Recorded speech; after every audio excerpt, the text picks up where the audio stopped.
The ever-worsening road conditions in the capital have reached a critical point with malfunctioning traffic lights on lit streets and pothole-riddled roads. Drivers are forced to navigate in pitch darkness while pedestrians often bear the dire consequences. Joy News editor Emefa Apao took a tour of some intersections and roads in the city, uncovering the daily struggles and risks faced by commuters. The probe last night on the Joy News channel highlighted the urgent need for action to address these safety concerns. So let's start off from this particular intersection and take a drive through part of Accra, at least the most popular part of Accra, and let's understand what exactly the situation is. There are either no road markings, there are no street lights, or the traffic lights are always non-functioning. At least, thankfully, where I'm starting from, which is the home of multimedia, you can see that the lights are working, at least the street lights are working. And it's well lit. It's a well lit road, I should say, thankfully. How come there are no road markings on these particular roads? What exactly are your challenges when you're driving through most parts of Accra? It will be interesting to hear your story. But first, let's hear my story with a drive with a team on a Saturday night in Accra, and we'll tell you how it looks like. So our drive has now taken us all the way, I'll tell you all about it at least, from the Ring Road all the way. We are now on the Switchback Road in Cantonment. I am itching to know what the situation is, at least on the main 37 road. On the Switchback Road, Cantonment, many of you would say, okay, it's not a major road, but there are no street lights here.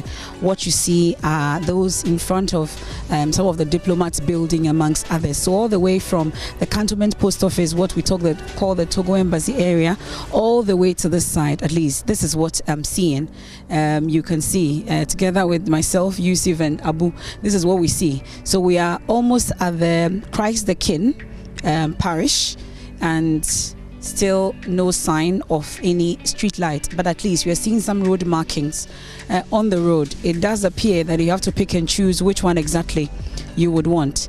But we've had to go 10 all the way. We've gone over the Sankara Circle, what we used to call the Sankara Circle, the Akwaje interchange.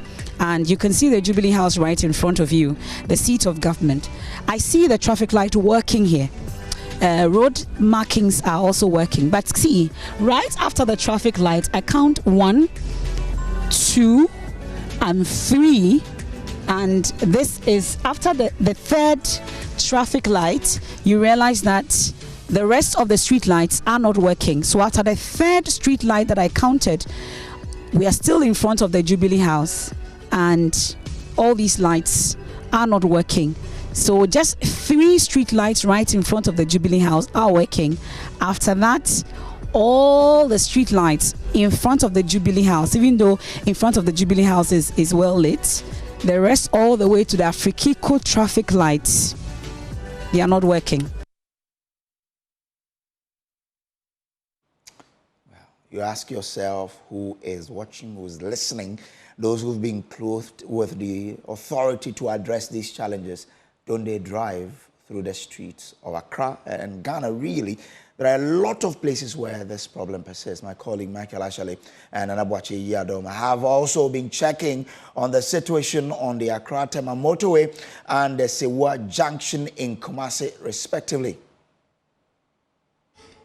In fact, driving in the night when it's raining is very difficult because there are no road markings. That's why sometimes in the morning, if you drive around town, you will see cars have been parked in the gutters. Why? Because there are no road markings, so they cannot see when you are sliding from this road to the gutter. You know, see before you realize you are in the gutter, and you have no option than to leave your car in the gutter till the next day. And probably if you leave your car there, someone will come and take your batteries and some items from your car. So it is very, very, very difficult to drive in Kumasi at night when it's raining. Very, very difficult. So we are telling the road minister to come and do the road markings for us. We will not beg him, because we the drivers, we pay our duty. We pay everything. The government takes taxes from us. So we are not going to beg him to come and do it for us. We are telling him to come and fix the thing for us. Otherwise, there's no need for us to be paying the roadworthy and so many things. Very, very alarming and dangerous as well. I think I've been using this road almost about several years now. Motorway going to Adan, Sege, Volta region, and looking at how dangerous it is, very, very, very bad. What is going on here? There's no street lights, and when the car was coming from Accra to Tema inside, I don't know, because sometimes there's a lot of accidents happen here at the moment, and you yourself, you'll be shocked because of there's no street light. The portals, they just, even when what do you call it, the truck drivers are coming self to come across here to drop them and lot of things. You see how this place do and things. Yeah. They are be suffering, and you could see maybe some motor will be coming or then crash the motor, and then so accidents are always happening here most of the time.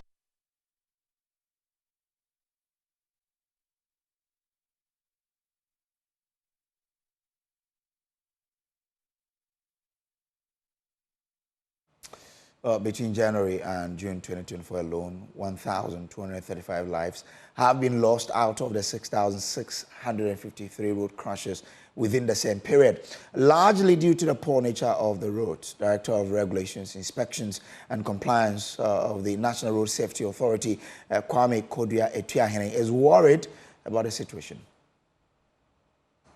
What we have done, actually, without having to deal directly with the issues. I mean, these are concerns that falls directly on the laps of stakeholder institutions. So you are talking about the Department of Urban Roads, the Highways, Ghana Highways Authority. They have frontline responsibility for the road infrastructure. On matters of street lights, I think in the past there's been an ongoing conversation to try to identify which agency has direct responsibility. To the best of my recollection, it sits with the Ministry of Energy. Because I mean, the part of our electricity bills that go to service the street lights come through the ECG to the Ministry of Energy.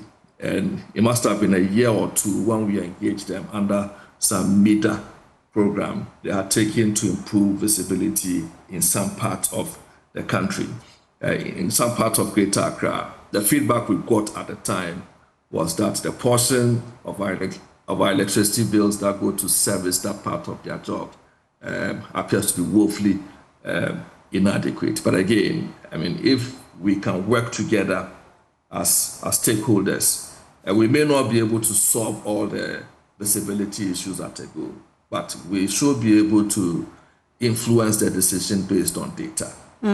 Get to understand where the issues are happening and what sort of short-term interventions could be put in place.